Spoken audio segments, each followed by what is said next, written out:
start with the Galactico they wanted to have for years. Real Madrid's season may have crumbled, but Mbappe, he was playing like a man on a mission. He scored 43 goals, 5 assists, and left defenders of La Liga in trauma. Mbappe's movement off the ball always created spaces, but Madrid's real problem this season was a lack of creativity deep in the midfield, which they've not fulfilled yet after Kroos. There were games where it looked like Mbappe was the only one who remembered they're playing for Real Madrid and not for Real confusion. So, Mbappe goes in the world-class tier. Built around him? No. Xabi Alonso will have to rebuild around him. He's a system in the long term. Everyone has to keep up the pace. Next, we have a player who had a journey of self-realization under different positions due to injuries. Tchouaméni playing as a holding midfielder, centre-back and centre midfielder. With 4,331 minutes in 52 matches, his heat map looks like a Red Bull overdose because he had to anchor a lot. He reads danger early, precisely, and with zero fuss. The long passing of Tchouaméni improved this season, and it helped Madrid a lot during this season in counter-attacks. However, don't ask him to dribble. He's not that guy. That's why he'll go into the great tier. Still, you want this guy in your team because he never leaves his position. The next in line is the one who suffered the most because of the imbalance in the Real Madrid squad. Rodrigo's season was like your favorite indie film, underappreciated, oddly paced, but sneakily brilliant. His 14 goals and 10 assists were the result of clever movement and reading spaces that didn't exist 2 seconds earlier. He often played as the tactical wildcard for Ancelotti, but lacked consistency. He can score bangers, but because of the presence of Vini and Mbappe, he has to compensate a lot, and that has impacted his overall game. So, he goes above average, but didn't fare world class. Subsequently, we have Eduardo Camavinga. Before his injury, he played 35 matches and always resembled a high-performance sports car with a faulty GPS. All the tools are there: power, pace, aggression, but he rarely turns up in the right zones. Whether playing as a left-back, pivot, or somewhere in the Bermuda Triangle, his positional sense caused more headaches than solutions. We all saw potential in Camavinga in the earlier season, but he's not your guy who can bring creativity in the absence of Kroos. Plus, his form dipped so hard that we can't even imagine this player came second as a golden boy. Eduardo Camavinga is our next addition to the disaster class tier.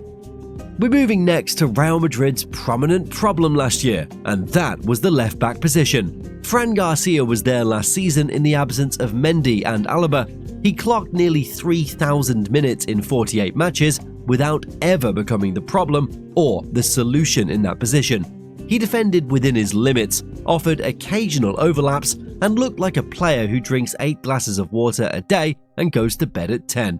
Solid? Yes. Game changer? Not in this dimension. His final balls lacked bite, and top wingers like Lamine Yamal exposed his recovery pace. We'll rate him average because Fran won't lose you games, but the point is, he won't win you any either. Moving ahead, we have Vini Jr. To be honest, Vini played like a Marvel character. He was always unpredictable, electric, and occasionally forgot the plot mid-scene. Though he scored 21 goals and provided 18 assists in 52 matches, however, it was a significant drop in performance from last year's Ballon d'Or candidacy. He still caused mayhem in the opposition's half with his ability to draw 2 defenders at a time, but then, suddenly, you'll see a shot going nowhere. So, we rate Vini great this season because of a lack of consistency. He's still box office, but Rafinha has better stats than him in the same position. Next, we have Rudiger, and to be honest, if Vibes won trophies, Rudiger would have lifted 3 this season. At least we can't deny him the Copa del Rey. The man played every match like it was personal. His duels, war zones, and facial expression, everything was pure entertainment. But beneath the roasting on social media, there was a genuinely smart and trusted defender of Ancelotti, who played 49 matches despite injuries. He was the leader in defense without the armband. The struggle with injuries saw a dip in his form, but you have to give him credit for the commitment to the club. He still gets great tier despite playing with pain in his knee. Now we have the apple in the eyes of Madrid fans. Fede Valverde ran so much this season, You'd think he was trying to cross the Sahara. He doesn't seem like a box-to-box midfielder anymore. He covers box to everything. He doesn't wear down, he wears you down. Defensively, he covered for lazy fullbacks. Offensively, he appeared in the box like a ghost in white boots. His 57 appearances weren't glamorous, but every tactician watching was whispering, "This guy glues the system." He is the player every manager wants on his team. With 9 goals and 8 assists in the season, his progressive carries under pressure were textbook, and his press resistance made him invaluable. Fede Valverde has to go to the world class. Let Xabi Alonso know who will be his engine room next season. Another right winger follows Rodrigo. We have Brahim Diaz. To describe Brahim Diaz in a nutshell, you have to imagine a player who's almost always brilliant, but whose decision-making costs him. He played in 51 games last season, but came in as a super sub in most of the matches, and scored 6 goals with 7 assists. He never truly nailed down a role in Real Madrid's shirt, and often played wherever needed, from flanks to a number 9 in front of the goal. The crowd loves him, but the data doesn't, unless he adds more end product and clarity. A goal against Atletico Madrid saves him from disaster, but we'll have to rate him average because he played more than 2,600 minutes and still didn't score an important match winner. Next comes Jude Bellingham. The kid showed up, smiled politely, and proceeded to bulldoze La Liga midfields like he's been doing since his debut. He scored 14 goals and 14 assists, but what makes him inevitable for Madrid is his ability to appear in the right places, like he has some cheat code for it. You can see a touch of Zidane in that trial. He was the Labour brother of Valverde when the attacking trio failed and didn't come back for defense. Off the ball, he presses like a man who hates breathing. With an average of 7.7 to 7.8 rating per match, Bellingham goes in the world-class tier. And Madrid needs to figure out how to use Jude Bellingham's offensive skills properly. Now we have the captain of Real Madrid. It hurts to see Luka Modric getting an average of 6.1 rating in a season where he featured for 56 matches. Modric's legacy is untouchable, and he's still technically gifted, as that part never fades. But he was caught chasing shadows in games that once bent to his rhythm. He logged over 2,800 minutes, most of them reminding us just how much his legs have aged. Madrid fans still remember that misplaced pass to Koundé, which led to the winner in the Copa del Rey final. That's how he was positionally exposed in high-intensity games. Luka Modric is another member of our disaster class tier. He is still magical in moments, but as a week-in, week-out starter, that curtain is already half drawn. Up next, we have a position where Madrid spent big this summer. Last year, Raúl Asensio played over 4,000 minutes and somehow left less impact than a training defender. He's tactically obedient, but painfully limited as a ball-playing defender. When Barca has Kubasi and Inigo dictating right from behind, Madrid played long balls because their defenders are not good on the ball. He's not too bad, and he's given a good defensive performance here and there, but you won't remember anything memorable from him.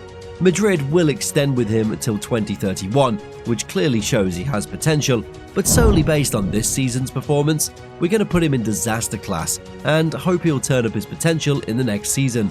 After him, there's always one player who's been around so long you assume he's tenure. That's Lucas Vázquez. He captained Madrid most of the season because Carvajal was injured and Modric didn't start any matches. He also played in every position on the right flank, from right back to right midfielder to right winger, whatever the team needed.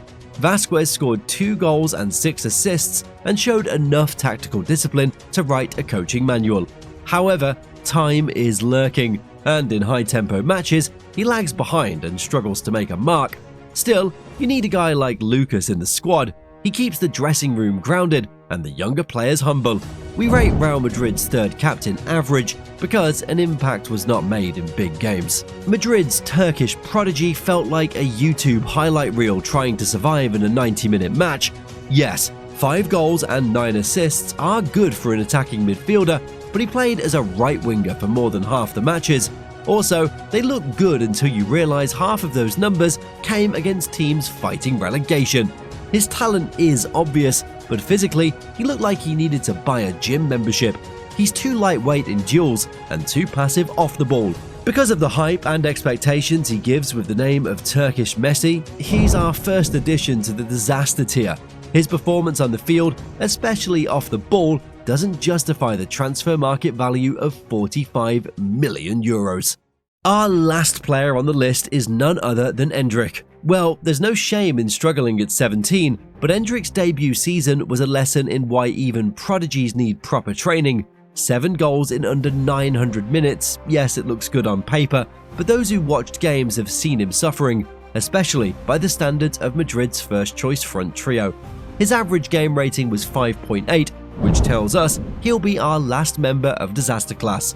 However, his off-the-ball movement showed promise, but link-up play was a consistently weak spot. He'll get better, no question about that, but right now, Madrid needs to manage expectations before they roast him like they did Hazard. As we have mentioned how Real Madrid has suffered in the absence of a ball-playing defender, they've just spent £50 million on Dean Housen. At just 20, he already carries the poise of a veteran centre-back. He's confident stepping out with the ball, often initiating attacks from deep with line-splitting passes. His anticipations will make him a valuable addition as far as we understand Xabi Alonso. Starting the Nations League final ahead of Kubasi is a testament to Housen's quality. His aerial presence is dominant, and he brings much needed composure to a back line that was often stretched last season. If managed correctly, Housen could become the defensive cornerstone Madrid have lacked since the post-Ramos rebuild. At just £10 million, this might be one of the smartest deals of the season. Trent brings not just delivery from wide areas, but his main weapon is structural versatility. He'd allow Real Madrid to build the back using inverted fullback patterns.